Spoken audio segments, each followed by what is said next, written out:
Ny fomba fihiran'ny Barinjaka rehefa anaty studio. Alefaso Bary.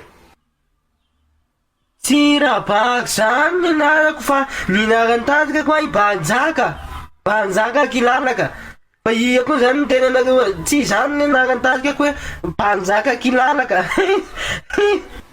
O zalahy hay karaha anao efa misy feonao karaha efa misy autotune karaha autotune efa tany ekipo-drenonao zany na olo.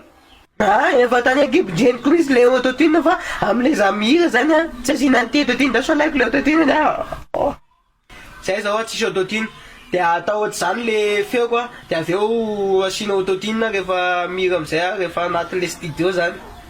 Nga afaka tsoana koa zegny ka manino tsy tonga ty asiana an'zegny feonao de mba mora manao mixage anazy atsoatony mixiny autotune tianao. Lefaso baka.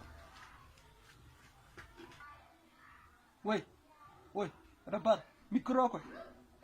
Câble an'io koa efa bokako à terre nety. Diso aderese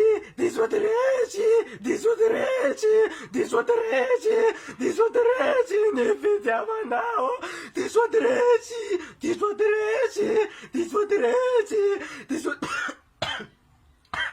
aderese ne vediamanao.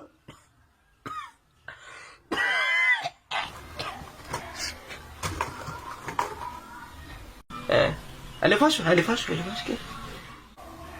Piso a 13,